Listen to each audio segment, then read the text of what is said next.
நம்ம எல்லாரும் ஒரு வாரம் 9லேருந்து 10 மணிக்குள்ள தூங்க போகணுன்ற சேலஞ்சில் 3வது நாள் இருக்கோம். இதனால நிறைய நன்மைகள் இருக்குன்னு சொல்லியிருக்கேன். என்ன நன்மைன்னு கேட்டிங்கன்னா, நம்ம உடம்புக்குள்ள ஒரு பயாலஜிக்கல் கிளாக் இருக்காம். கிளாக்னா நம்ம வீட்டில் மாட்டியிருக்க மாதிரி கிளாக் உறுப்பு மாதிரி உடம்புக்குள்ள கிடையாது. அது ஒரு சிஸ்டம். அந்த சிஸ்டமை கெடாம நம்ம கரெக்டாக வச்சுக்கணும். அப்பதான் உடம்பு நல்லபடியாக இயக்க முடியும். என்னன்னு கேட்டிங்கன்னா, இப்போ வீட்டில் இருக்கிற கிளாக்குக்கு மெயினாக அந்த செல் பேட்டரி போட்டாதான் அது இயங்க முடியும். அது மாதிரி நம்ம உடம்புக்குள்ள இருக்கிற இந்த பயாலஜிக்கல் கிளாக்ன்ற விஷயத்த சரியா வச்சுக்கணும்னா சில முக்கியமான 3-4 ஃபேக்டர்ஸ் இருக்கு. அது கரெக்டா இருக்கணும். அப்பதான் அந்த கிளாக் சரியா வேலை பண்ணும்.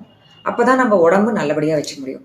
அது என்ன முக்கியமான அந்த ஃபேக்டர்ஸ்ன்னு கேட்டிங்கன்னா, நம்ம உடம்ப சுத்தி இருட்டா இருக்கா வெளிச்சமா இருக்கா இந்த தன்மை மெயினா அந்த கிளாக்கை டிஸ்டர்ப் பண்ணாம இருக்கும். அடுத்தது என்னன்னு கேட்டிங்கன்னா, நம்ம உடம்புக்குள்ள இருக்கக்கூடிய இந்த ஹார்மோன்ஸ் எல்லாம் பார்த்தீங்கன்னா கரெக்ட் லெவல்ல இருந்தாதான் நம்ம உடம்புல இருக்கிற இந்த கிளாக்கும் கரெக்டா வேலை பண்ணும். அதனால நம்ம உடம்பு கரெக்டா இயக்க முடியும்.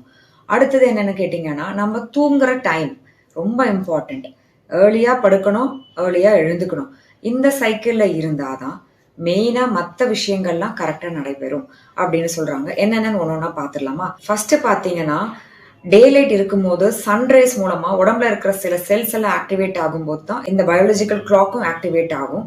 அதாவது மேக்சிமம் வேலையை பார்த்தீங்கன்னா பகல் நேரத்துல பண்ணக்கூடிய தன்மை டயர்ட்னஸ் இல்லாமையும் துவண்டு போகாமையும் தூக்கம் வராமையும் எல்லாம் மேக்சிமம் எனர்ஜியோட வேலை பண்ண வைக்கும். சன் செட் ஆனதுக்கு அப்புறம் கொஞ்சம் கொஞ்சமா அது இயங்கக்கூடிய தன்மைகள் எல்லாம் குறைவாயிடும். அது டயர்ட் ஆயிடுறதால ரெஸ்ட் வேணுன்ற மூடுக்கு உடம்பு போகும். ஸோ ஞாபகம் வச்சுக்கோங்க, இதனால என்ன ஆகும்னு கேட்டீங்கன்னா, அந்த ரெஸ்ட் டைம்ல தான் நம்ம உடம்புல இருக்கிற அத்தனை தசைகள் செல்ஸ் எல்லாமே பாத்தீங்கன்னா அதையே ரிப்பேர் பண்ணிக்கும். உங்களுக்கு தெரியாது அது எதுக்கு ரெஸ்ட் வேணும்னு நீங்க நினைச்சுங்க. எனக்கு ஒண்ணுமே இல்லையே, இன்னைக்கு நார்மலா தானே நான் வேலை பண்ணேன், எனக்கு உடம்பு வலி ஒன்றும் இல்லை, எதையும் நான் பெருசா சாதிக்கல, மலை ஏறல, கல் வெட்டலன்னு. ஆனாலும் நீங்க தினப்படி எழுந்து உங்களுக்கே உங்க வேலை பண்ணிட்டு சாதாரணமா ஒரு சமையல் பண்ணி சாப்பிட்டு இங்கேருந்து அங்க நடந்து அங்கேருந்து இந்த பொருள் எடுத்து வைக்கிறதுக்கே இது பெரிய வேலை தான் உடம்புக்கெல்லாம். மைக்ரோஸ்கோப்ல கீழே பாத்தீங்கன்னா அதோட ரணம்லாம் நம்ம கண்ணில் தெரியும், ஆனா உடம்புல பெயின்ஃபுல்லா இருக்காது. ஸோ அது மாதிரி ரணத்தெல்லாம் ஆத்தக்கூடிய தன்மை ராத்திரியில தான் அந்த செல்ஸால பண்ணிக்க முடியும்.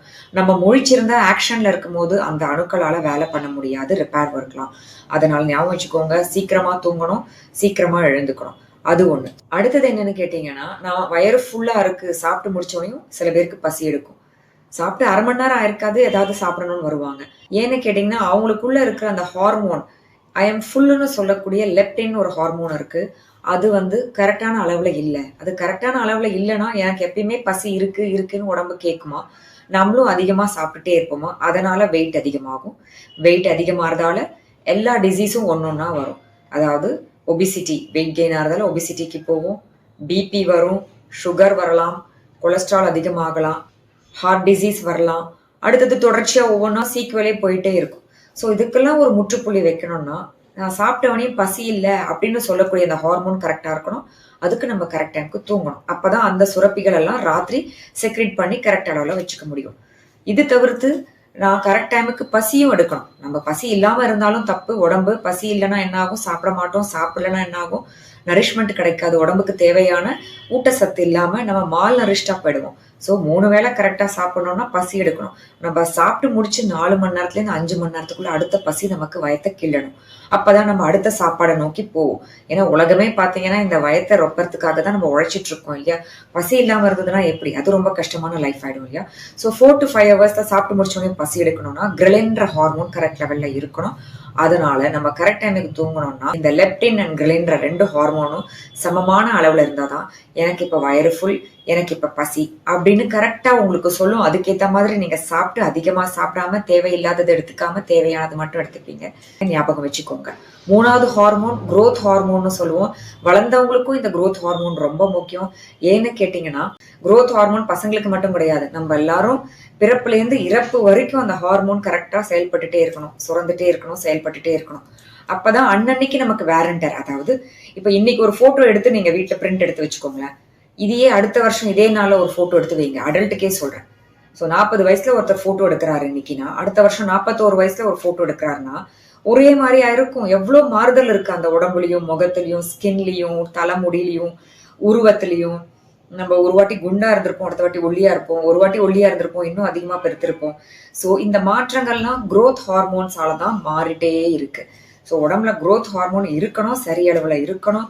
தூக்கத்தை தூண்டக்கூடிய ஹார்மோன் கரெக்ட் அளவுல இருக்கணும், பசியை தூண்டக்கூடிய ஹார்மோன் கரெக்ட் அளவுல இருக்கணும், பசி இல்லாம இருக்கக்கூடிய நிலையை எட்டுறதுக்கான ஹார்மோன் கரெக்ட் லெவல்ல இருக்கணும். இவ்வளோ ஹார்மோன்ஸும் கரெக்ட் லெவல்ல இருக்கணும்னா நம்ம கரெக்டான டைமுக்கு தூங்கணும். ஸோ இப்போ எல்லாம் உங்களுக்கு புரிஞ்சிருக்கும்னு நினைக்கிறேன். இந்த 3 முக்கிய ஹார்மோன் கரெக்டாக செயல்படணும், கரெக்ட் அளவுல பிளட்ல இருக்கணும்னா நம்ம கரெக்ட் டைமுக்கு சீக்கிரமா தூங்கணும். Early to bed and early to rise தான் ஸ்டாண்டர்ட் ப்ராப்ளம் நமக்கு வச்சிருக்காங்க. சீக்கிரமா படுத்து சீக்கிரமா எழுந்துக்கணும், அப்பதான் உடம்பு கரெக்டா இயங்கும். ஞாபகம் வச்சுக்கோங்க. இதெல்லாம் பண்ணாம லேட்டா தூங்கி லேட்டா எழுந்தோம்னா என்ன ஆகும்? ஃப்ரீயா கிடைக்கக்கூடிய நம்ம உடம்புக்கான சர்வீஸை மிஸ் பண்றோம். இப்ப ஒரு ஆட்டோமொபைல் வச்சிருக்கீங்க, ஒரு கார் வச்சிருக்கீங்க, காஸ்ட்லி காரோ ஒரு கம்மியான காரோ ஏதோ ஒண்ணு கரெக்ட் டைமுக்கு சர்வீஸ் கொடுத்து வச்சிருந்தாதான் அது நாள் புறம் நமக்கு உழைக்கும். எந்த ஒரு ஆட்டோமொபைல் ஆட்டோ சரி, அதை சர்வீஸ் கொடுத்து நம்மளும் மெயின்டைன் பண்ணணும். போட்டு அடிச்சா அது நமக்கு உழைக்காது, பல வருஷத்துக்கு வராது. இதுவே கரெக்டா மெயின்டெனன்ஸ் கொடுத்து வாங்கி வச்சிருந்தீங்கன்னா எப்படி நமக்கு நாள் படம் உழைக்கும்? அதே தான் உடம்பும். நைட்டு நம்ம உடம்புக்கு ஃப்ரீயா சர்வீஸ் நடக்கும். அதை வேண்டான்னு உதறி தள்ளணும்னா பிரேக் டவுன் கட்டாயம் சீக்கிரம் ஆகும். ஞாபகம் வச்சுக்கோங்க. இது தவிர ஜென்சி அண்ட் ஆல்பா ஜென்ரேஷன், இந்த காலத்து ஜென்ரேஷன் மக்கள்லாம் இது பண்றது இல்லைன்னு நான் சொன்னேன் இல்லையா? பெரியவங்களை பார்த்துதான் அவங்க கத்துப்பாங்க. நம்ம சொன்னா அவங்க எதுவும் கேட்டுக்க மாட்டாங்க. பட் தே ஆர் வாட்சிங் அஸ், நம்மள கவனிச்சுட்டே தான் இருக்காங்க. ஸோ நீங்க ஒழுங்கா இதை ஃபாலோ பண்ணீங்கன்னா அவங்க ஃபியூச்சர் லைஃப்க்கு இதை கட்டாயம் பண்ணுவாங்க. இப்ப மேபி அவங்க சொன்னது கேட்காம இருக்கலாம். அவங்க லைஃப்குள்ள என்டர் ஆகி அவங்களா தனிப்பட்ட வாழ்க்கையை ஆரம்பிக்கும் போது பாத்தீங்கன்னா இப்படிதானே நம்ம பேரண்ட்ஸ் நமக்கு சொல்லி கொடுத்து அவங்க பண்ணாங்க. நம்ம அந்த டைம்ல படிச்சிருந்தோம், வேலையில இருந்தோம், பண்ண முடியாம இருந்தோம், லேட்டா படுத்தோம். பட் இதனால எவ்வளவு நன்மைகள்னு அவங்க சொல்லி கேள்விப்பட்டிருக்கோம். அட்லீஸ்ட் இப்போல இருந்து நம்ம பண்ண ஆரம்பிக்கலாம்னு கட்டாயம் ஒரு நாள் இல்ல ஒரு நாள் அவங்க பழகிப்பாங்க. ஸோ இவ்வளோ பெனிஃபிட்ஸ் நான் இன்னைக்கு உங்களுக்கு சொல்லியிருக்கேன். அதாவது அடுத்த ஜெனரேஷனை நம்ம ப்ரிப்பேர் பண்றோம். அது மட்டும் இல்லாம ஃப்ரீ மெயின்டெனன்ஸ் உடம்புக்கு தவற விடாம இருப்போம். அதனால கிடைக்கக்கூடிய நன்மை detoxification, repair and rest, reset, இதெல்லாம் நம்ம உடம்புக்கு கிடைக்க போகுது. அது மட்டும் இல்லாம ஹார்மோன்ஸ், பசியை எடுக்கக்கூடிய ஹார்மோன், பசி இல்லைன்னு சொல்லக்கூடிய ஹார்மோன், அது தவிர்த்து growth ஹார்மோன், இத்தனையும் நம்ம கரெக்ட் லெவல்ல வச்சிருக்க முடியும். இதனால நம்ம உடம்புக்குள்ள இருக்கிற பயாலஜிக்கல் கிளாக்ன்ற சிஸ்டத்தை பெர்ஃபெக்டா வச்சுக்கிறோம். அதனால நம்ம ஹெல்த்தி லைஃப் வாழ முடியும், பல டிசீசஸ் வராம தடுக்க முடியும். ஸோ நீங்க எல்லாரும் இந்த பழக்கத்தை ஆரம்பிங்க. இன்னைக்குதான் கேக்குறீங்கனாலும் இன்னைக்குலேருந்து ஆரம்பிங்க. தொடர்ச்சியா பண்ணி பாருங்க. இது ஒரு புரோட்டோகால் தான். நம்ம செட் பண்ணிட்டோம்னா அடுத்து தொடர்ச்சியா போயிட்டே இருக்கும். என்னைக்கோ ஒவ்வொரு நாள் மிஸ் பண்ணா பரவாயில்ல.